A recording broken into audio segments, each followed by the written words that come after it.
యేసయ్య చెప్తున్నారా? యేసయ్య నిన్ను ఈ స్థితి నుండి బయటికి తీసుకురాగలడు. యేసయ్య నిన్ను ఈ స్థితి నుండి బయటికి తీసుకురాగలడు. హల్లెలూయా, ప్రైజ్ ది లార్డ్, హల్లెలూయా. ఈరోజు ఈ వాక్యం వింటున్న ప్రియ సహోదరి, ప్రియ సహోదరులారా, ఈ దినం మీ స్థితి ఏంటో చాలా మందికి స్థితి అంటే అర్థం కాలేదు. ఎవరు వింటున్నావా? ఈరోజు నీ స్థితి ఏంటంటే, నీ స్థాయి ఎలాంటిదో, ఈ రోజు నీ గతి ఎలాంటిదో, ఈ రోజు నీ దిక్కు ఎలాంటిదో, ఈ రోజు నీ దశ ఎలాంటిదో, ఈ రోజు నీ రూపు ఎలాంటిదో, ఈ రోజు నీ పరిస్థితి ఎలాంటిదో, నీ పొజిషన్ ఎలాంటిదో, నీ స్టేటస్ ఎలాంటిదో. ఇంగ్లీష్ లో అయితే స్టేటస్ కదా, స్థాయి. ఈ రోజు నీ స్థాయి ఎలాంటిదైనా, ఈ రోజు ప్రభు చెబుతున్న మాట ఏంటంటే, 2 వారాలుగా ప్రభునందు ప్రియులారా ఒకే వర్తమానం గురించి మాట్లాడుతున్నాను. ఎందుకు ఈ వర్తమానమే మాట్లాడుతున్నానో తెలియదు. గత వారం కూడా ఇదిగో భయపడకు, నీ జీవితం ఏ కాబోతుంది, పరిస్థితి తప్పకుండా మారుతుందని చెప్పాను. ఈ వారం ఇదిగో ప్రభునందు ప్రియులారా గత 3 దినాలుగా దేవా ఈ వారం నేను ఏ వాక్యం చెప్పాలంటే దేవుడు చెబుతున్నాడు, ఇదిగో ఈ స్థితి నుండి దేవుడు ఏం చేస్తాడంటే నిన్ను బయటికి తీసుకురాబోతున్నాడు. హల్లెలూయా. ఈ రోజు నీకున్న బలహీనత నుండి ఆయన నిన్ను బయటికి తీసుకురాబోతున్నాడు. ఈ రోజు నీ శ్రమ నుండి ఆయన నిన్ను బయటికి తీసుకురాబోతున్నాడు.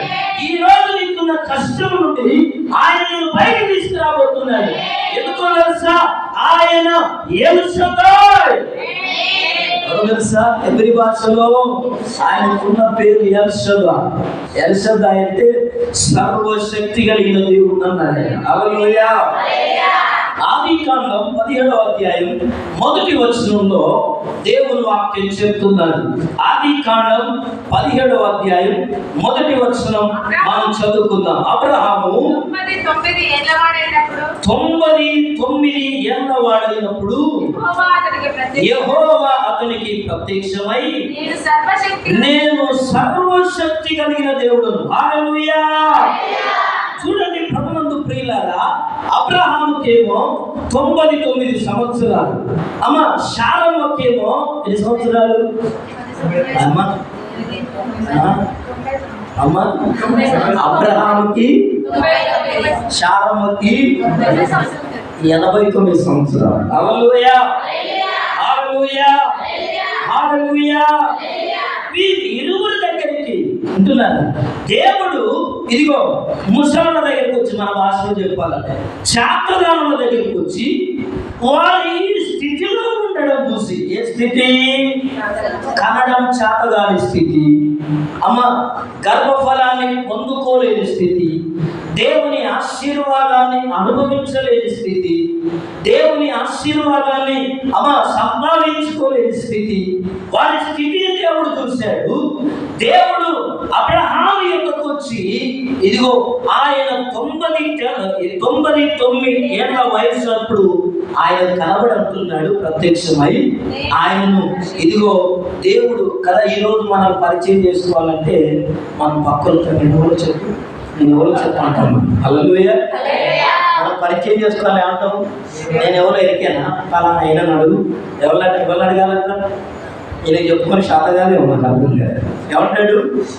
నా గురించి మీ ఊళ్ళోకి ఆయన వస్తున్నాం, ఆయన అడగంటాం.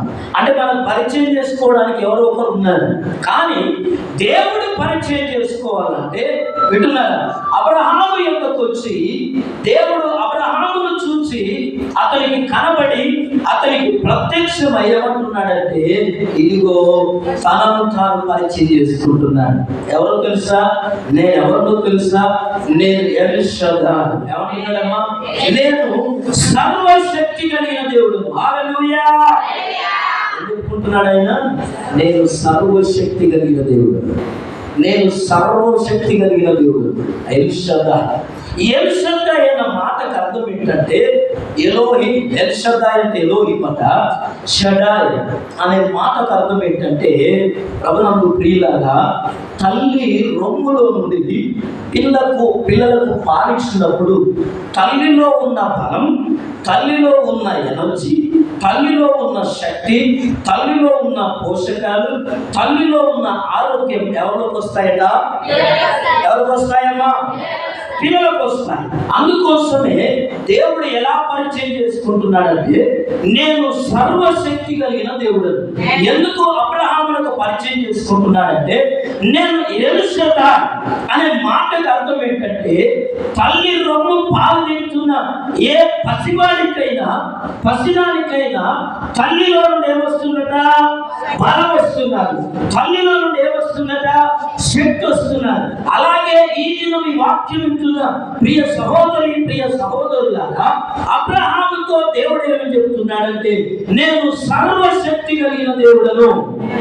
ఏమంటున్నాడు?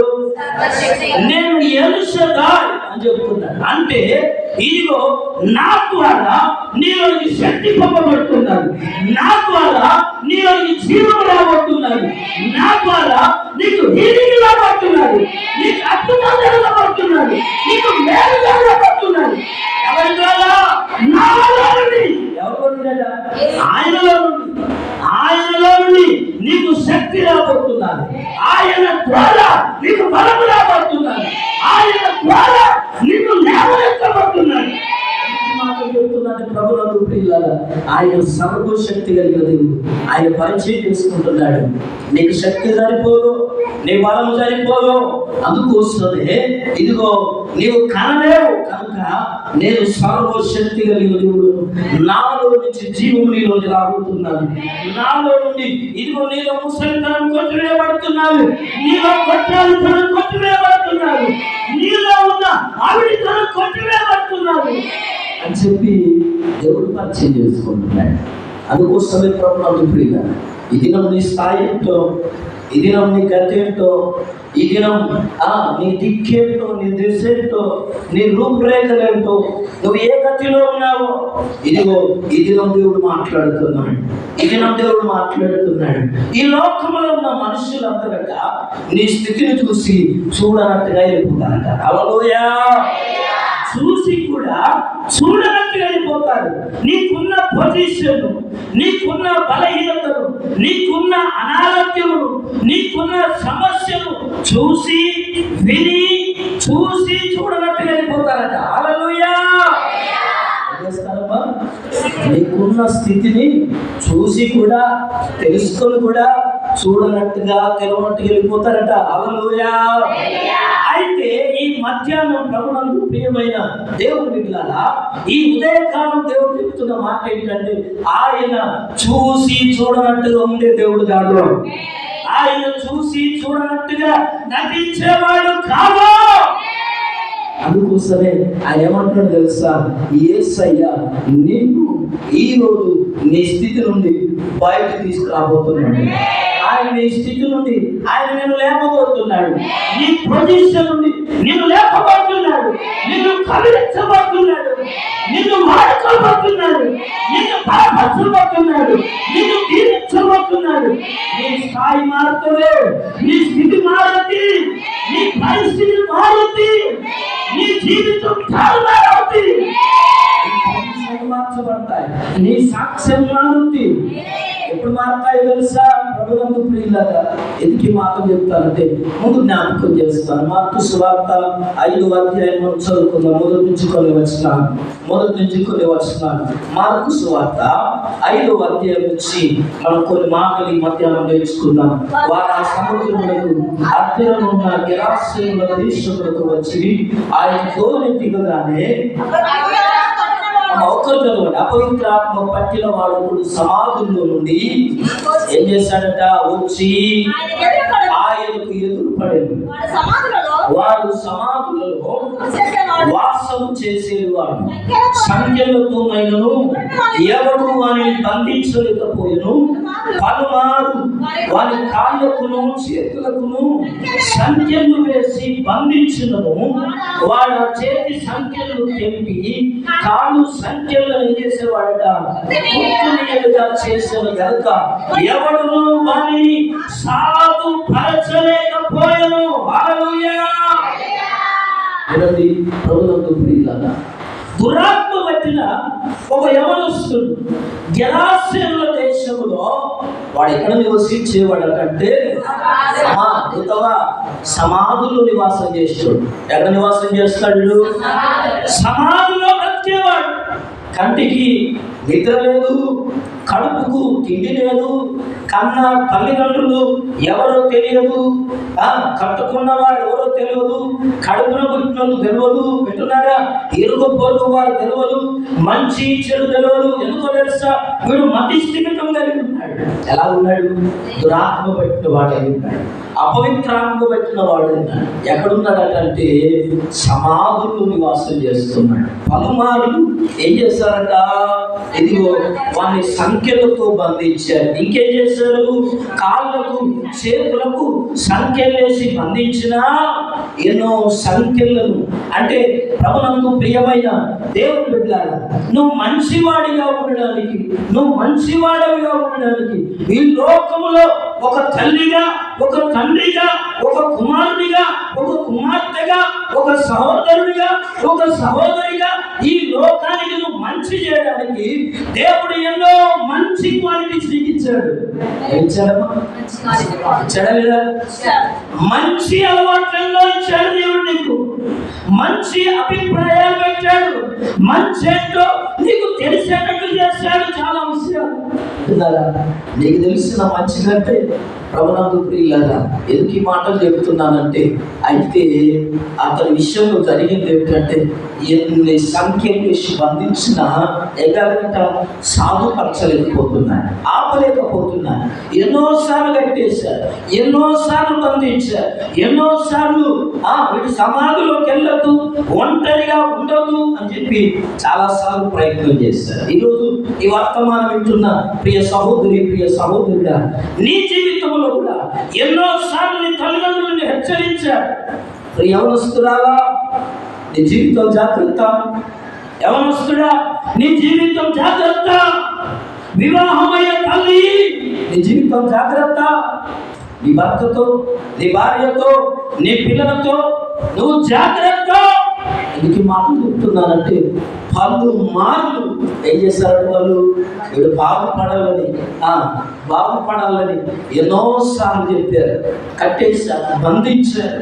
కానీ వాటన్నిటిని ఏం చేస్తున్నాడట? తెంచేసుకోండి. ఎన్ని మంచి మార్గాలు నేర్పించినా, ఎన్నిసార్లు మంచి వార్తలు చెప్పినా, ఎన్ని వాక్యాలు విన్నా, నీ అలవాటుగా తిరుగుతున్నావే, నీ ఆలోచనల ప్రకారమే నువ్వు నడుస్తున్నావే. ఈరోజు దేవుడు వాక్యం గుర్తు చేస్తున్నాను. ఈరోజు దేవుడు మనతో మాట్లాడుతున్నాడు. ఎన్నిసార్లు దేవుడు నేను తన స్వాధీనంలో తీసుకున్నాడు, ఎన్నిసార్లు దేవుడు నీతో మాట్లాడినా ఒక్క వాక్యం తిరుగుతున్నాను. పంది ఎక్కడించమ్మా బురదలో దొరికినట్లుగా నువ్వు పాకాల పట్లకి వెళ్ళిపోతున్నావు. ఈరోజు దేవుడు వాక్యం చెప్తున్నా, దేవుడు వాక్యం జ్ఞాపకం చేస్తున్నా. అందుకోసమే ప్రియ సహోదరి, ప్రియ సహోదరులారా, ఎవరూ సాగుపరచలేకపోయారు, ఎవరు బంధించలేకపోయారు, ఎవరు అతన్ని ఆపలేకపోయారు. అందుకోసమే దేవుడు వాక్యం చెప్తున్నాను. ఆ అపవిత్ర ఆత్మ పట్టిన వారి స్థితి ఏంటిదంటే, అమ్మా, ఎవరు బంధించినా, ఎవరు మంచి మార్గం చెప్పినా, ఎవరు మంచి గుండాలు చెప్పినా, ఎవరు బట్టలు కట్టించినా, ఎవరు భోజనం పెట్టినా, ఎవరు ఇంటికి తీసుకొచ్చినా ఏం చేసేవాడట? తిరిగి వెళ్ళిపోయేవాడు, సంఖ్యలను నింపుకునేవాడు, ఆజ్ఞలను మీరేవాడు. ఈరోజు ఎంతమంది యవనస్తులు చెడిపోవడానికి కారణం తల్లిదండ్రులు లెక్క చేయకపోవడం. ఈరోజు కుటుంబాలు చెడిపోవడానికి కారణం కుటుంబంలో అల్లర్లకు కారణం, కుటుంబంలో శోధనలకు కారణం లోబడకపోవడం, మాట వినకపోవడం. అందుకోసమే ప్రభునందు ప్రియమైన దేవుని బిడ్డలారా, దేవుని వాక్యం చెప్తున్నాను. ఇదిగో అతను ఏం చేశాడట, కాలు సంఖ్యలను తుత్తునిలుగ చేశాడు కనుక ఎవడును వాడిని సాధపరచలేకపోయి వాడు ఎల్లప్పుడూ రాత్రి పగలు సమాధులను కొండలను కేకలు వేయచ్చు తనను తాను రాళ్ళతో గాయపరచుకొనచ్చు నుండేను. వాడు దూరం నుండి యేసును చూసి పరిగెత్తుకొని వచ్చి ఆయనకు నమస్కారం చేసి ఏమంటున్నాడు, యేసు సర్వోన్నతుడైన దేవుని కుమారుడా, నాకు నీకేమి పని, నన్ను బాధపరచుకోమని దేవుని పేరిట నీకు ఆనబెట్టుచున్నానని చెప్పాడు. హల్లెలూయా. అయ్యా నాకు ఏ హాని చేయదు నీ మీద ఎందరటం అది సాతాను మనలా తెలియకలుడు. అందుకే ఏమన్నాడంటే, అయ్యా నాకేం జరగద్దు నీ మీద ఉంటున్నాడు. హల్లెలూయా. దేవుని పేరు మీద పేరిట ఆన అంటున్నాడు, నాకు ఏ హాని చేయొద్దు, నాకు కీడు తలపెట్టద్దు. యేసు ప్రభువు చూశాడు, పరిగెత్తుకుని ఆయన నమస్కారం చేసి, అయ్యా నాతో నీకేం పని అంటున్నాడు. అపవాదం అంటున్నాను, నాతో నీకేం పని, నన్ను విడిచిపెట్టి వెళ్ళిపో, నాకు దూరం వెళ్ళిపో అని చెప్తే యేసు ప్రభునందు ప్రియమైన దేవుని బిడ్డలారా, అప్పటి వరకు మనకున్న స్థితి ఏంటంటే లోకమంతా సమాజమంతా తల్లిదండ్రులు తోడబుట్టినవారు బంధువులు రక్త సంబంధికులు వీడు బాగుపడలో జీవితం ఇంతే, వీళ్ళ లైఫ్ ఇంతే, వీళ్ళ చరిత్ర ఇంతే. ఎవరు చేస్తున్నా పాపము అనుకున్నా వాళ్ళ స్థితి ఎలాంటిదంటే అప్పటి వరకు వీడి బ్రతుకు ఎలాంటిదంటే వీడిలాగే చనిపోతాడు, వీడిలాగే ఉండిపోతాడు, వీడిలాగే నాశనం అవుతాడు, వీడిలాగే సమాధుల్లో బ్రతికేస్తాడు, వీడి జీవితం ఇంకా అంతే అనుకున్నాను. సమాజం ఇచ్చిన సాక్ష్యం ఇది, బంధువులు ఇచ్చిన సాక్ష్యం ఇది, స్నేహితులు ఇచ్చిన సాక్ష్యం ఇది. కానీ యేసు ప్రభువు ఆ జీవితంలోకి వచ్చిన తర్వాత ఇదిగో ఆయన గెరాసేనుల దేశంలోకి వచ్చినప్పుడు అతనికి నమస్కారం చేసి, అయ్యా నాతో నీకేం పని, నన్ను విడిచిపెట్టి వెళ్ళిపో. అందరు విడిచిపెట్టినట్టు విడిచిపెడతారు అనుకున్నాడు. అందరూ చూడనట్టు వెళ్ళిపోయారుగా, అందరూ బంధిస్తే తెంచుకుంటే వదిలేస్తాడు కదా, యేసు ప్రభు కూడా వదిలేస్తాడు అనుకున్నాడు. కానీ యేసు ప్రభు విడిచిపెట్టలా. హల్లెలూయా. ఏమంటున్నాడు తెలుసా? ఎందుకనగా ఆయన అపవిత్రాత్మ ఈ మనుషుల్ని విడిచిపెట్టిపోమని ఏం చెప్తున్నాడు, విడిచిపెట్టిపో అని చెప్తుంది. Hallelujah. Hallelujah. Praise the Lord. Hallelujah. అక్కడేమో అబ్రహాముకు 99 ఏళ్ల వయసులో 89 ఏళ్ల శారదకు ప్రత్యక్షమై, నేను సర్వశక్తి కలిగిన దేవుడును, నేను ఎల్ షదాయ్ అని పరిచయం చేసుకున్నాడు. ఆయనే శరీరధారిగా ఈ లోకానికి వచ్చి ఈ అపవిత్రాత్మ పట్టిన ఈ మనుషుని చూసి ఏమన్నాడు, ఈయనను వదిలిపెట్టి వెళ్ళిపోమని నేను చెప్తున్నాను.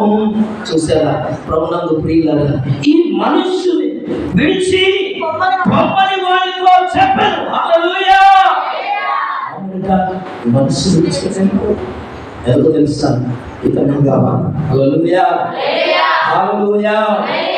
ఆయన చూసి చూడనట్టుగా వెళ్ళిపోలేదు. కానీ ఇదిగో అందుకోసమే ఇది మన వాక్య విషయంలో ఈ స్థితి నుండి ఆయన ఏం చేసినట్టు అన్ని బయటికి తీసుకురాగలిగాడు. ఏ స్థితి అయినది, ఏ స్థితి అట, ఆ మనిషి యొక్క స్థితి ఎలాంటిది, అపవిత్ర ఆత్మ పట్టింది, సంఖ్యలతో బంధించబడ్డాడు. ఇదిగో తల్లిదండ్రులకు దూరంగా ఉన్నాడు, కంటికి నిద్ర లేదు, కడుపుకు భోజనం లేదు, బంధువులు తెలియదు, రక్త సంబంధికి తెలియదు, ఎవరో తెలియదు, ఎక్కడున్నాడో తెలియదు, ఏం చేస్తున్నాడో తెలియదు, ఎలా ఉన్నాడో తెలియదు, వాని స్థితి తెలియదు, వాని గతి తెలియదు, వాని దశ తెలియదు. వింటున్నారా? వాడికి ఎలా ఉన్నాడో వానికి ఏమాత్రం. అలాంటి వాళ్ళని యేసయ్య ఏం చేశాడు తెలుసా?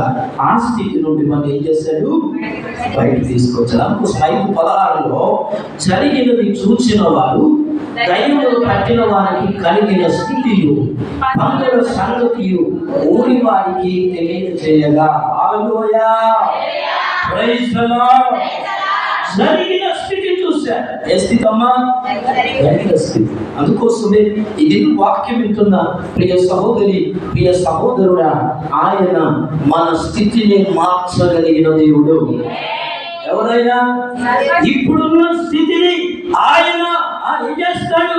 ఆ స్థితిలో నుండి నేను బయటకు తీసుకురాగలను. ఆయన మాత్రమే తీసుకురాగలుగుతాడు. నీకున్న స్థితిని, నీకున్న బాధ, నీకున్న అప్పుల సమస్య, నీకున్న ఆర్థిక ఇబ్బందులు, నీకున్న బలహీనత, నీకున్న రోగం, నీకున్న వ్యాధి, నీకున్న కష్టం, నీకున్న కన్నీరు నుండి ఆయనే నిన్ను బయటికి తీసుకొని రాగలిగిన వాడు. తీసుకొస్తాను. నేను ఎప్పుడు తీసుకొస్తాను చెప్తాను వినండి. చాలాసార్లు ఈ వాక్యం చెప్తుంటే అంటే ఈ వాక్యాంశాలు చెప్తుంటే ఇంటున్నాగానయ్యా ఏంటని నేను ఒకసారి చెప్పాను. వాక్యాంశం ఏం చెప్పారంటే అపాయమేమీ రాదు అని చెప్పారు. అన్నాక మరి ఎంతమంది నమ్మారు? నాకు అర్థం కాదు. అపాయమేమీ రాదు అన్న వాక్యం తర్వాత అపాయాలు రాకుండా ఉండాలిగా. అవునా కదా? ఏంటమ్మా అయ్యా అది చెప్పాను. ఏం చెప్పాను నేను? రాదు అని చెప్పాను. అన్నప్పుడు ఏం కావాలి మరి? రాకుండా ఉండాలి కదా. అదే కదా చెప్పింది నేను. అదే చెప్పాను. హల్లెలూయా. మీరు ఏం చెప్పారా? అపాయమేమి రాదు. పోయా నిద్రపోతున్నాయా? అపాయమేమి రాదు అని చెప్పాను. అంటే ప్రభునందు ప్రియులారా, ఏ అపాయం రాదని అయ్యగారు ప్రవచన రూపకంగా చెప్పాడు కదా. వాక్యం ఇంత గల్లబుద్ధి చెప్పాడు కదా. మనకి ఎందుకు వచ్చింది? ఆపదు వచ్చిందా లేదా? డౌట్ వచ్చిందా లేదా? అయితే నేను చెప్పే వర్తమానం ఏంటో తెలుసా? అపాయమేమి రాదు అంటే అపాయం రాదని కాదు అర్థం. హల్లెలూయా. అపాయం వచ్చినా అపాయం నీకు రాదు అనే కట్టం ఇచ్చి పంపించిన. అర్థమవుతుందా నీకు? అపాయం ఏమి రాదు అనే ధైర్యాన్ని ఇచ్చి, బలాన్ని ఇచ్చి, శక్తిని ఇచ్చి పంపించినప్పుడు అపాయం వచ్చినా ఏం చేస్తావో తెలుసా? నీ దగ్గర ఆయుధం లేకపోతే అపాయాన్ని వచ్చిందనుకో, దేవుడు దగ్గర పట్టుకొని పూసుకోదు. ఆ పూసుకోకుంటేనే నీకు అపాయం ఏమి ఇది దగ్గర ఉన్నది కనుక అపాయం వచ్చినా ఏం చేస్తావో తెలుసా? అయ్యగారు అన్నాడు అపాయం ఏమి రాదన్నాడుగా, అపాయం ఏమి రాదన్నాడుగా, అపాయం ఏమి రాదన్నాడు కదా. అన్నప్పుడు ఏం చేస్తావు నువ్వు? హల్లెలూయా. ఈ రోజు కూడా ఈ స్థితి నుండి యేసయ్య నిన్ను బయటికి తీసుకురాగలడు. ఈ రోజు నీకున్న పొజిషన్ నుండి ఆయన బయట తీసుకొస్తాడు. దురాత్మ పట్టిన, అపవిత్రాత్మ పట్టిన మనుషుని ఆయనకున్న స్థితి నుండి ఆయన ఏం చేశాడు? తీసుకొచ్చాడా లేదా? ఎలా తీసుకొచ్చాడో చెప్తాను అండి. ఎలా తీసుకొచ్చాడు? ఆ దురాత్మ పట్టినవాడు ఆయనకి ఎదురు పెట్టాడు, నమస్కరించాడు. నాతో నీకేం పని? నన్ను ఇబ్బంది పెట్టకు, నేను పోను. నన్ను ఇబ్బంది పెట్టకు, నేను పోను అని నీ మీదే కొట్టన్నాడు. అంటే బాబు అన్నాడు అంతకుముందే అని చూడగానే అన్నాడేమో, అందుకోసం అంటున్నాడు ఇదిగో నువ్వు ఇతను ఈ మనుషుని వదిలి వెళ్ళిపోమని చెప్పినప్పుడు ఏం చెప్తున్నా తెలుసా? అయ్యా పోతాను కానీ నాకు ఒక అవకాశం. హల్లెలూయా. పోతాను కానీ నాకు ఒక అవకాశం ఏంటో తెలుసా? ఇదిగో అక్కడ వేస్తున్న పంతుల మందులోకి వెళ్ళిపోతాను. నీ పేరేమి? లూకాసు 5వ అధ్యాయంలో నీ పేరేమి అంటే నా పేరు సేన, మేము అనేకులు అని చెప్పాడట. ఈ మందలోనికి, పంతుల మందలోనికి ఎప్పుడైతే దురాత్మ ఆ వ్యక్తిని విడిచిపెట్టి వెళ్ళిపోయావో 2000 పందులు సముద్రంలోకి పరిగెత్తి చనిపోయాయి ఊపిరాడక. హల్లెలూయా. Praise the Lord. ఆ స్థితి నుండి యేసయ్య ఏం చేశాడు? ఆ వ్యక్తిని తీసుకొచ్చాడు. ఇది నా వాక్యం వింటున్నా ప్రియ సహోదరి, ప్రియ సహోదరుడా, గత వారు చెప్పినట్లుగా భయపడకు.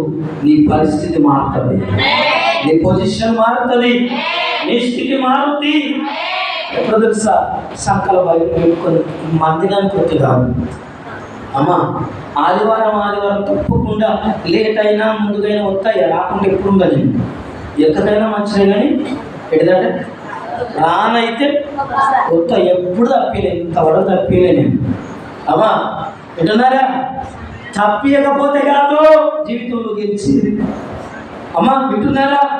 ప్రార్థన చేస్తే కాదు, తప్పకుండా మన పరిస్థితులు మారుతాయి.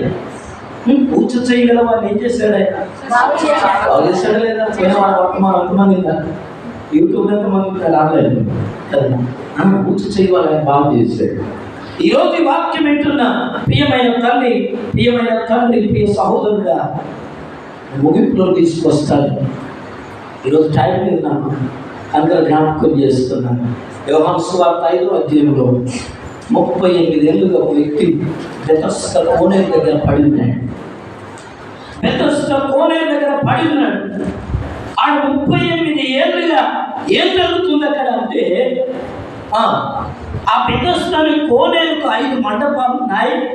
ఆయా సమయాల్లో దేవదూత ఒకటి పరలోకం నుండి దిగి వచ్చి ఈ కోనేరులో ఉన్న నీళ్ళని ఏం చేస్తున్నామా? కదిలిస్తున్నాను. కదిలించినప్పుడు ఎవరైతే మొదట ఏ వ్యాధిగ్రస్తుడైనా, ఏ రోగి అయినా, ఏ బలహీనుడైనా, ఏ శ్రమతో ఉన్నవాడైనా ఆ నీళ్ళలో మొదట ఎవరు దిగుతారో వాడు ఎచ్చి వ్యాధి గలవాడైనను బాగుపడిపోతున్నాడు. హల్లెలూయా, హల్లెలూయా, ప్రైజ్ ది లార్డ్. ఆ నీళ్ళలో దిగిన వాడు బాగుతున్నాడు, వెళ్ళిపోతున్నాడు. అయితే ఈ వ్యక్తి పక్షవాయు వల్ల రోగంతో ఇదిగో కొంతమంది వ్యక్తులు తీసుకెళ్ళి ఆ బెతస్దా కోనేరు దగ్గర పెట్టారు. ఎప్పుడు దేవదూత వచ్చి నీళ్ళను కదిలిస్తుందా, ఈ వ్యక్తి లేవలేడు, నడవలేడు, నిలబడలేడు కనుక ఇదిగో ఏమంటాం, ఆయన తన పాదములతో ఎక్కడికి? కోనేరు దగ్గరికి ఆ దూత కదిలించి వెళ్ళిపోయే టైంలో అక్కడ కోనేరు దగ్గరికి వచ్చేసరికి ఎవరో ఒకరు ఏం చేస్తున్నారు, ఆ నీళ్ళు దిగి స్వస్థత పొందుకుని వెళ్ళిపోతున్నారు. ఒక్కరికే జరుగుతుంది. హల్లెలూయా. స్వస్థత ఎలా జరుగుతుంది? ఒక్కరికి మాత్రమే జరుగుతుంది. ఇతరులకు తెలియదు. ఎప్పుడైతే దేవదూత ఒక్కసారి కదిలిస్తుందో ఆ కదలికను చూసుకొని బ్రదర్స్ అంటున్నారా, ఒకేసారి కదిలిస్తారు. ఆ ఒకేసారి కదిలించబడిన స్థితిని చూడాలా, అప్పుడే మొదట దిగిన వాడు అంతే కదా, మొదట దిగిన వాడు మాత్రమే స్వస్థత. హల్లెలూయా, హల్లెలూయా, ప్రైజ్ ది లార్డ్. ఈరోజు వర్తమానం వింటున్న ప్రియ సహోదరులారా, దేవుని పనిలో, దేవుడు ఆశీర్వాదంలో మొదట దిగేవాళ్ళు కావాలి, మొదట నిలబడే వాళ్ళు కావాలి, మొదట ఆశీర్వాదం కావాలి అనేవాళ్ళు కావాలి. మొదట దిగిన వాడు మాత్రమే స్వస్థత పొందుతాడు, విడుదల పొందుతాడు, అద్భుతాన్ని పొందుతాడు, వాడి జీవితం మార్చబడుతున్నా. కనుక ఈ వ్యక్తి ఏం చేస్తున్నాడంటే, లేవలేక తెలుగులో చెప్పాలంటే దేవుతూ అక్కడ దాకా వచ్చేసరికి ఎవరో దిగి స్వస్థత పొందుకుని వెళ్ళిపోతున్నాడు. జరిగింది ఏంటో తెలుసా, అలా కొన్ని సంవత్సరాలు గడిచిపోయిందమ్మా. ఎన్ని సంవత్సరాలు? 38 ఏళ్ళ నుంచి ఆ స్థితిలో పడి ఉన్నాడట. ఎన్నేళ్ళమ్మా? 38 సంవత్సరాలుగా పక్షవాయువుల రోగంతో ఆ స్థితిలో పడి ఉన్నాడట. అందుకోసం యోహాను సువార్త 5:6లో ఈ స్థితిలో బహుకాలం నుండి పడి ఉన్నాడని యేసు ప్రభు ఎరిగి అంటాడు. చాలా కాలంగా పడి ఉన్నాడు, చాలా కాలంగా పడి ఉన్నాడు. కనుక యేసు ప్రభు అతన్ని చూసి స్వస్థపడకూర్చున్నావా? హల్లెలూయా. ఎవరమ్మా? పడి ఉన్నవాడు, చాలా కాలంగా పడి ఉన్నవాడిని దేవుడు చూస్తాడు. చాలా కాలంగా ఈ మధ్యాహ్నం ఈ వాక్యం వింటున్న మన జీవితాల్లో ఎంత కాలంగా ఈ శోధను ఎదుర్కొంటున్నావు, ఎంత కాలంగా ఈ శ్రమను ఎదుర్కొంటున్నావు, ఈ కష్టాన్ని ఎదుర్కొంటున్నావు, ఈ బాధను ఎదుర్కొంటున్నావు, ఈ రోగంతో మరుగుతున్నావు. ఈరోజు దేవుడు వాక్యం చెప్తున్నారు, బహుకాలం నుండి ఈ స్థితిలో పడి ఉన్నాడని ఎరిగి స్వస్థపడగోరుచున్నావా అని అడిగాడు. హల్లెలూయా, హల్లెలూయా, హల్లెలూయా. 38 ఏళ్ళుగా పడి ఉన్న వాళ్ళు దేవుడు చూశాడు. ఇదిగో బహుకాలంగా స్థితిలో ఉండడం చూసి ఏమంటున్నాడు తెలుసా? లేచి నీ పని పెట్టుకున్నాడు అన్నాడు. హల్లెలూయా. చూడండి, అందుకోసమే యేసయ్య ఆ పక్షవాయు కలిగిన వారి స్థితిని చూసి ఏం చేశాడు? ఆ స్థితి నుండి వారిని బయటికి తీసుకొచ్చేసాడు. హల్లెలూయా, హల్లెలూయా, ప్రైజ్ ది లార్డ్, హల్లెలూయా. యేసయ్య ఏం చేశాడమ్మా? పక్షవాయువుల రోగిని వాడు బహుకాలం, ఈరోజు కూడా నీ జీవితంలో ఎంతో కాలంగా ఏ అవకాశం కొరకు ఎదురు చూస్తున్నావు, ఏ ప్రార్థన అంశం కొరకు ఎదురు చూస్తున్నావు, ఎంతకాలంగా ఒకే ప్రార్థన నీ జీవితంలో కొనసాగుతుందో, ఇదిగో ఈరోజు దేవుడు వాక్యం చెప్తున్నది. ఇదిగో ఆ స్థితి నుండి దేవుడిని బయట తీసుకురాబోతున్నాడు. కొంతకాలంగా కాచే కన్నీరు నుండి దేవుడిని బయట తీసుకురాబోతున్నాడు. కొంతకాలంగా నీ హృదయంలో ఉన్న వేదనలో నుండి దేవుడు బయట తీసుకురాబోతున్నాడు. కొంతకాలంగా నీ భర్త కొరకు వచ్చే కన్నీళ్ళ నుండి దేవుడు నిన్ను బయట తీసుకురాబోతున్నాడు. నీ స్థితి నుండి, నీ పరిస్థితి నుండి ఆయన బయట తీసుకురాబోతున్నాడు. ఎప్పుడు తీసుకొస్తాడో చెప్తాను. ముగించే ప్రభునందు ప్రియులారా, ఎలా తీసుకొస్తాడో చెప్తాను. చాలా మందికి ఏంటంటే ఓడెక్కేదాకా ఓడమల్లన్న, ఓడ దిగినాక ఏంటమ్మా ఓడమల్లన్న. ఈరోజు చాలా మంది ఉన్నారు కదా, ఓడమల్లలో చాలా మంది ఉన్నారు. ఓడెక్కేదాకనే సహాయం వచ్చేదాకనే, ఆదుకునేదాకనే, శ్రమ తొలగిపోయే వరకే. అందుకనే గుర్తు చేస్తున్నాను ప్రభునందు ప్రియమైన దేవుని బిడ్డలారా, పలుమార్లు దేవుడు నీతో మాట్లాడిన, పలుమార్లు దేవుడు నిన్ను హెచ్చరించిన, పలుమార్లు దేవుడు సూటిగా నీ హృదయంలో ఉన్న మాటలను బయటికి తీసుకొచ్చిన, నిన్ను బాధ పుట్టించిన, నీకు రోషం కలిగించిన, నిన్ను బాధ పెట్టిన వాక్యము ద్వారా నిన్ను ఏడ్చేటట్లు చేసిన కూడా నిన్ను నొప్పి కలగట్లా. నువ్వు చేసే తప్పిదాలను నీ తెర మీద నీకు చూపెట్టినా కూడా నువ్వేం చేస్తున్నావు. అందుకోసమే జరిగింది ఏంటో తెలుసా? ఎంతో కాలంగా 10 మార్లు కట్టేశారు. ఎవరు? అపవిత్రాత్మ వారు కట్టేశారు. 10 మార్లు ఆయన నిన్ను చేర్చుకున్నాడు. 10 మార్లు చేర్చుకున్నాడు. కానీ ఏం చేస్తారట? ఆయన చాలా మందికి ఏంటంటే, ఉదాహరణ చెప్పిన ముగింపులు తీసుకొస్తారు కదా. ఒక వ్యక్తి అనారోగ్యంతో హాస్పిటల్లో పడ్డాడు. ఆరోగ్యం పూర్తిగా దెబ్బతిన్న తర్వాత ఇదిగో చాలా రోజులు అడ్మిట్ అయి ఉన్నాడు. డాక్టర్లు అంటున్నారమ్మా, ఎదుర్కొన్న రోగం ఏంటో మాకు అర్థం కావట్లేదు, ఇతను మేము ఏం చేయలేము, చాలా కష్టం, మీరు ఇంటికి తీసుకెళ్ళిపోవడం అన్నారు. ఏమన్నారు? ఇంటికి తీసుకెళ్ళండి అన్నారు. అంటే అప్పుడు వాళ్ళకేం అర్థం కాదు, పిల్లలకేం అర్థం కాదు. సార్ మీరు అలాంటి ఎట్లా? ఏదో ఒక వైద్యం చేయండి, ఏదో ఒక టెస్ట్ చేయండి, ఏదో ఒక రిపోర్ట్ చూడండి, ఆయనకున్న బలహీనత ఏమిటో అనుకోండి, చెప్పండి. ఎన్ని డబ్బులు ఖర్చు అయిన పర్లేదు. బంధువులు వస్తున్నారు చూస్తున్నారు, స్నేహితులు వస్తున్నారు చూస్తున్నారు, రక్త సంబంధికులు వస్తున్నారు చూస్తున్నారు. అందరూ వచ్చింది కష్టం, ఏం చేయలేదు. ఏంటో అర్థం కావట్లేదు ఒక డాక్టర్లు అందరూ మాట్లాడుతున్నారు. హల్లెలూయా. ఏమంటున్నారు? ఈయన స్థితి ఏంటో డాక్టర్లకు అర్థం కావట్లేదు. ఈ పొజిషన్ ఏంటో, కండిషన్. అవునా కదా? ఇది కూడా బాగా అందులో స్థితిలో ఈయన కండిషన్ ఏంటో డాక్టర్లకు కానీ, బంధువులకు కానీ, కట్టుకున్న భార్యకు కానీ, పిల్లలకు కానీ ఎవరికి అర్థం కావట్లేదు కండిషన్ ఏంటో. అయితే ఈయన జీవితంలో ఏమర్థమైందంటే, నేను బ్రతకలేము, కష్టం అని అందరూ మాట్లాడుకోవడం విన్నాడు. హల్లెలూయా. ఏమన్నారు? అందరు ఏమన్నారు? వచ్చిన సమాజం, వచ్చి చూసిన డాక్టర్లు, కట్టుకున్న భార్య, పిల్లలు,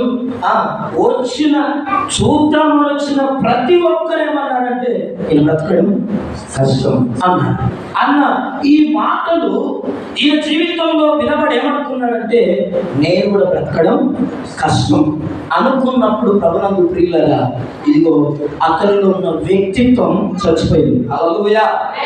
అవునా కదా?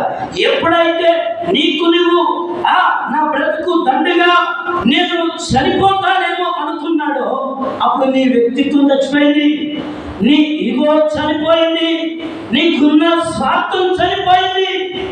ప్రభునందు ప్రియులరా, నీ కండిషన్ పూర్తిగా జీరో. నీ కండిషన్ పూర్తిగా జీరో. వింటున్నారా?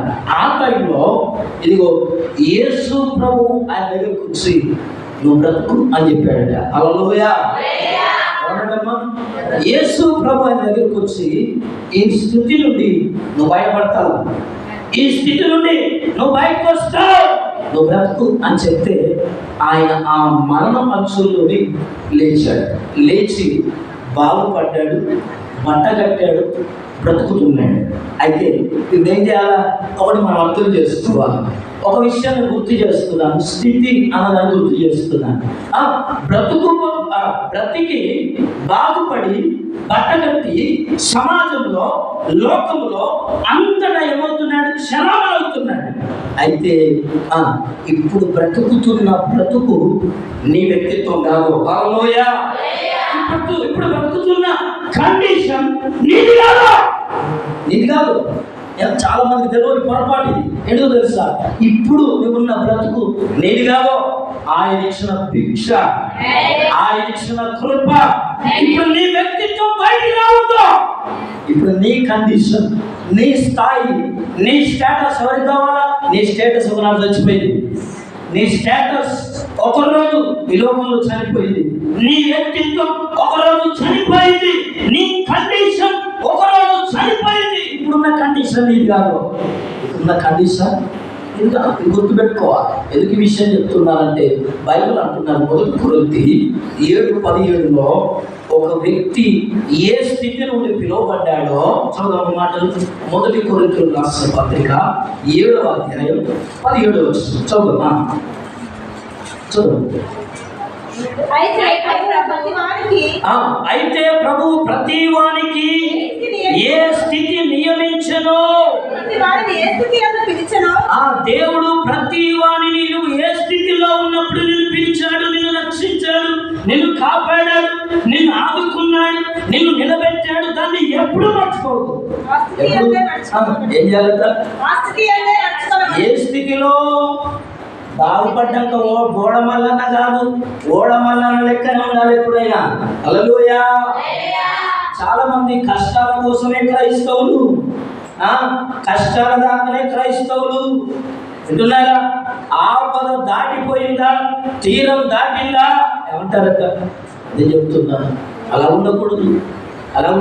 ప్రభువుకు ప్రియులారా, ఎప్పుడు నువ్వు ఉన్న స్థితి నుంచి బయటపడతావంటే నువ్వు ఊహించిన స్థాయి ఉన్నది. నువ్వు చనిపోతావు అని లోకం డిసైడ్ అయినప్పుడు ఆయన నిన్ను బ్రతికించాడే, అప్పుడే నీ పట్ల ప్రణాళిక ఉంది. ఆయన నిన్ను ఏదో స్థితికి నిన్ను లేవనెత్తబోతున్నాడు, ఏదో స్థితికి నిన్ను నడిపించబోతున్నాడు. నీ స్థితి ఆల్రెడీ చనిపోయింది కదా, నీ కండిషన్ చనిపోయింది కదా. నువ్వు అనుకున్న స్థాయి ఏమైపోయింది? ఓడిపోయింది, చచ్చిపోయింది. ఇప్పుడు ఆయనున్న స్థాయికి నువ్వు వెళ్ళాలి, ఆయన ఇచ్చే స్థాయికి నువ్వు వెళ్ళాలి. అందుకోసమే బైబిల్ చెబుతున్నది, అయితే ప్రభు ప్రతి వానికి ఏ స్థితి నియమించెనో, దేవుడు ప్రతి వాణిని ఏ స్థితి యందు పిలిచెనో ఆ స్థితిలో ఉండాలా. రోగం లేకున్నా రోగం ఉన్నట్టుగానే ఉండాలా, బలం వచ్చినా బలహీనుడుగా ఎలా ఉన్నావు అలాగే ఉండాలా. చాలా మంది ఏంటంటే కొంతమంది చెప్తున్నాను, వీళ్ళండి మన సంఘస్థులను చూస్తున్నా, వింటున్నా నేను. డీజే కనపడితే కామలాగుతలేదు, వీళ్ళ కాళ్ళ పట్టకపోతే ఏం చేస్తే ఉందా? ఏం చేస్తారు? నీకు బుద్ధి జ్ఞానం ఉండాలి కదా. నీ వయసు ఎంత, నీ ఏజ్ ఎంత, నీ బ్రతుకు ఎంత, నీ విలువ ఎంత? అన్యుల ముందు నువ్వు డీజే ముందు డ్యాన్స్ చేస్తావా? బుద్ధి ఉండక్కర్లా నీకు? నీ బ్రతికెక్కడిది? నేను చలామవడానికి చాలా మంది అనుకుంటారు, లోకంలో అందరూ నాకు కొంచెం ఉండాలి కదా, ఎట్లా తప్పు పడతారేంటి? తప్పు పట్టడం మా నేను ఈ స్థితి నుండి బయటకు వచ్చింది ఎవరు? ఆయనకు నీ గురించి ఆలోచన ఉన్నది కదా. ఆపద ఉన్నప్పుడు నీకు సాయం చేసినందుకు ఎంతో రెస్పెక్ట్ ఇస్తావే, అతన్ని ఎప్పుడు గౌరవంగా చూస్తావు? మరి నిన్ను ఈ స్థితి నుండి, మరణావస్థ నుండి బయటకు తీసుకొచ్చినందుకు ఎంత రుణపడి ఉండాలి నువ్వు? ఎంతగా ఆయన నన్ను చూస్తున్నాడు, ఎంతగా ఆయన నన్ను కాపాడుతున్నాడు, ఎంతగా ఆయన నాకు సాయం చేస్తున్నాడు. నేను ఊరికి రావడం కారణమైన, నేను ఇక్కడ భోజనం చేయడం కారణమైన, నేను ఇక్కడ నిలబడడం కారణమైన అని కృతజ్ఞత ఉండాలి కదా నీ దగ్గర. నలవద్దా? చాలా మంది ఏం చేస్తున్నారంటే అన్నిల ముందు పక్కకుంటారు మన సంఘస్థులు. వీళ్ళన్నా ఏమన్నా తెలుసా, భయానికన్నా నేను అయ్యగారితో చెప్తాను ఇక్కడ ఎగురుతాను అని చెప్పాలి, అట్టుకుంటుందమ్మా. వీళ్ళు కూడా అన్నారు అట్లా, వీళ్ళు కూడా అంటలేరు అట్లా. చెప్తున్న జాగ్రత్త, జాగ్రత్త. మన సంఘం ప్రభునందు ప్రియులారా, దేవుని దృష్టిలో ఉన్న సంఘం గుర్తుపెట్టుకోండి. ఈ నడిపింపు దేవుని దృష్టిలో ఉన్న నడిపింపు. ఈ పరిచర్య, ఈ సంఘము, ఈ స్థలం ఉండొద్దు, అమ్మేయాలనుకున్నారు చాలా మంది. తెలుసా స్థితి? ఈ స్థితి, స్థలం యొక్క స్థితి ఏంటి తెలుసా? ఇక్కడ మందిరం ఉండదు, ఇక్కడ వరకు చిన్నట్టుకుంటే అంత కూలగొట్టారు. ఇక్కడ రేకులు ఉండే, ఇక్కడ రేకులన్నీ పోయాయి. ఇది మందిరానికి పనికి రాదనుకున్నారు. కానీ దేవుడు ఈ స్థితిని చూసి ఏం చేశాడో తెలుసా? ప్రభునందు ప్రియులారా, ఇది మందిరము కాకుండా పోకూడదని ఆయన దగ్గర పెట్టాడు. హల్లెలూయా, ప్రైజ్ ది లార్డ్, హల్లెలూయా. చూడండి 25-24 వచనం ముగించుకున్నాం. అదే మొదటి కొరింథీయులకు రాసిన పత్రిక 7వ అధ్యాయం 20వ వచనం చదువు. అందులో 7వ అధ్యాయం 20వ వచనం. ప్రతి వాడు ఏ స్థితిలో పిలువబడెనో ఆ స్థితిలోనే ఉండాలా. ఎట్లున్నప్పుడు పిలవడం చాతగానప్పుడు కదా. నీలో ఏ స్వార్థం లేనప్పుడు, నీలో ఏ కల్మషం లేనప్పుడు, నీలో ఏ యుగో, నీ స్టాటస్ లేనప్పుడు దేవుడు పిలిచాడు. నీకు జీరో అయినప్పుడు దేవుడు నేను ఏం చేస్తాడో తెలుసా? నీ ఏమంటారు, గ్రాపింగ్ పడిపోయింది పూర్తిగా. నీ మీద నీకు నమ్మకం చచ్చిపోయిందే. అందరూ దేవుడు బతకడెక్కువ కాలం చచ్చిపోతాడు అన్నప్పుడు కదా దేవుడిని బతికించేది. ఈరోజు నీ బిల్డప్ ఏంటి నాకు అర్థం కాదు. ఈరోజు నీ స్టేటస్ ఏంటి? నా ఈరోజు నీకు ఏ స్టేటస్ అయినా నా ప్రభు ఇచ్చిన భిక్ష. నువ్వెంత కాళ్ళ దగ్గర వేసినా, నువ్వెంత గల్లబట్టుకున్నా, నీ దగ్గర ఎన్ని డబ్బులున్నా, నువ్వెన్ని రకాల వస్త్రాలు దొరికినా, నువ్వు కార్లో తిరిగినా, నువ్వు బంగారం పెట్టుకున్నా, నువ్వు వెండి ధరించినా, నువ్వు అంతస్తులు కట్టినా, నువ్వు ఎంతెందుకు ఎదిగినా, ఈ స్థాయి నీకున్న స్థితిని చూసి ఆయన బయట తీసుకొచ్చాడు. నీకున్న స్థితి, నువ్వు పడున్న స్థితిని చూసి బయట తీసుకొచ్చాడు. ఇది గుర్తుపెట్టుకోవాలి. ఈరోజు ఇంకా ఇంకా ఇంకా చెప్తున్నా, ఇప్పుడున్న స్థితి, ఈరోజు ఇంకా నువ్వు బలహీన కారణం, ఈరోజు ఇంకా నువ్వు అనారోగ్యంతో ఉండడానికి కారణం. 24 వచనం చదువు ముగించుకున్నావు. ఆయన సహోదరులారా, ఏ స్థితిలో పిలువబడెనో ఆ స్థితిలోనే దేవునితో సహవాసం చేయాలా. ఏ స్థితిలో పిలువబడ్డావు? కాలిగినప్పుడు ఏమన్నావు? పానం బాగాలేనప్పుడు ఏమన్నావు? శరీరం బాగాలేనప్పుడు ఏమన్నావు? భర్తలను పెట్టినప్పుడు ఏమన్నావు? భార్య విరోధం ఉన్నప్పుడు ఏమన్నావు? పిల్లలు బాగాలేనప్పుడు ఏమన్నావు? ఈరోజు ప్రభునందు ప్రియ సహోదరి, ప్రియ సహోదరులారా, నీ స్థితి నుండి ఆయన బయటకు తీసుకురాగలడు. తీసుకురాగలిగిన వాడే ఆయన. ఎల్షదాయ్ నాని నీ స్థితిని చూస్తున్నాడు. 38 ఏళ్ళు అయిపోయింది చూస్తూ ఉండిపోతుంటే. 38 ఏళ్ళు అయిపోయింది బహుకాలంగా. అందుకే నీ ప్రార్థన ఈరోజు నేను జ్ఞాపకం చేస్తున్నాను. ఈరోజు నీ పొజిషన్ మారాలంటే నువ్వు ఏ స్థితిలో పిలువబడ్డావో అదే స్థితి. నువ్వు ఎంత ఎత్తుకి ఎదిగినా, ఎన్ని డబ్బులు దేవుడు చేర్పించినా, నీ డబ్బులు బట్టి నువ్వు గర్వపడకు. నీ స్టేటస్ చూసుకొని మరొక జాగ్రత్త. ఒక్క క్షణంలో వెళ్ళిపోతుంది, ఒక్క క్షణంలో వెళ్ళిపోతుంది. అంటున్నారా రెప్పపాటున యోగుకి వెళ్ళిపోలే. ఒక్కరోజు ఆస్తి పోయింది, ఒకే రోజు పిల్లలు పోయారు, ఒకే రోజు అంతస్తులు పోయాయి, ఒకే రోజు బంగ్లాలు పోయాయి, ఒకే రోజు ఆన్లైన్ పోయాయి. నేను శాపం పెట్టట్లా, గుర్తుపెట్టుకో. దేవునికి దూరం అయితే అందుకోసం ఏ స్థితిలో పిలువబడ్డావో ఆ స్థితిలోనే దేవునితో సహవాసం చేయి. అట్లాగే ఉండాలా.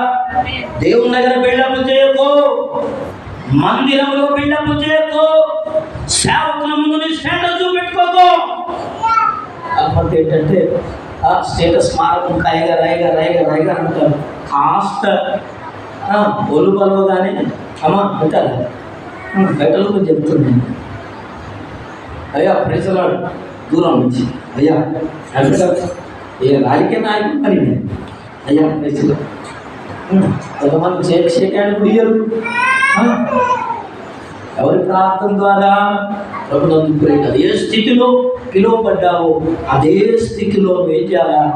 దేవునితో సాహసం చేయాలి. దేవునితో సాహసం చేయాలి దేవుడు కోరుకుంటున్నాడు. అందుకోసమే ప్రభునందు ప్రియమైన దేవుని బిడ్డలారా, దేవుని సంగమా, ఆయన అబ్రహాముకు శాలముకు ప్రత్యక్షమై ఆయన అటున్నాడు పరిచయం చేసుకుంటూ, నేను సర్వశక్తి కలిగిన దేవుడు. ఈ రోజున నీ బలహీనతలు నేను బయటికి తీసుకురాగలుగుతాను. కానీ ఇదిగో నువ్వు ఏ స్థితిలో పిలువబడ్డావో ఆ స్థితిలో నువ్వు ఉండట్లా. నువ్వు ఏ పొజిషన్లో పిలువబడ్డావో, నేను నిన్ను రక్షించాను. మొదట్లో ఉన్న దీనత్వం, మొదట్లో ఉన్న తగ్గింపు, మొదట్లో ఉన్న ఆ ప్రారంభ ప్రార్థన జీవితం ఇప్పుడు లేదు నీవు. అందుకోసమే ఇది నన్ను జ్ఞాపకం చేస్తున్నా, ఇదిగో ఆయన నీ స్థితి నుండి నేను బయటకు తీసుకురావడానికి ఇష్టపడుతున్నాడు. ఇప్పుడు నీకున్న పొజిషన్ ఉంది, ఇప్పుడున్న నీ బలహీనత నుండి, ఇప్పుడున్న కారణం నుండి, ఇప్పుడున్న స్థితి నుండి ఆయన నిన్ను బయటకు తీసుకురాగలిగిన వాడే. కానీ నువ్వు దేవునికి విరోధంగా నువ్వు జీవిస్తున్నావు, నువ్వు దేవునికి వ్యతిరేకంగా మాట్లాడుతున్నావు. దేన్ని నమ్ముకున్నావో దాని ద్వారానే నీ కుటుంబం నాశనం అవుతున్నది. దేన్ని నమ్ముకున్నావో, ఏ వ్యక్తులను నమ్ముకున్నావో ఆ వ్యక్తులే ఈరోజు నేను చూసి మాట్లాడట్లా, నిన్ను ఎత్తుపడవట్లా, ఈరోజు నేను నొప్పించట్లా. ఏ కులాన్ని నమ్ముకున్నావో, ఏ పెద్దలను నమ్ముకున్నావో, ఎవరిని ఆధారం చేసుకున్నావో వాళ్ళే కదా నీకు బాధ పెట్టేది ఈరోజు. అందుకే గుర్తు చేస్తున్నా, ప్రార్థన చేసుకుందాం, కళ్ళు వచ్చి ప్రార్థన చేసుకుందాం. దేవుడు ఇదిగో ఈరోజు నీకున్న స్థితి నుంచి ఆయన బయటికి తీసుకురాబోతున్నాడు.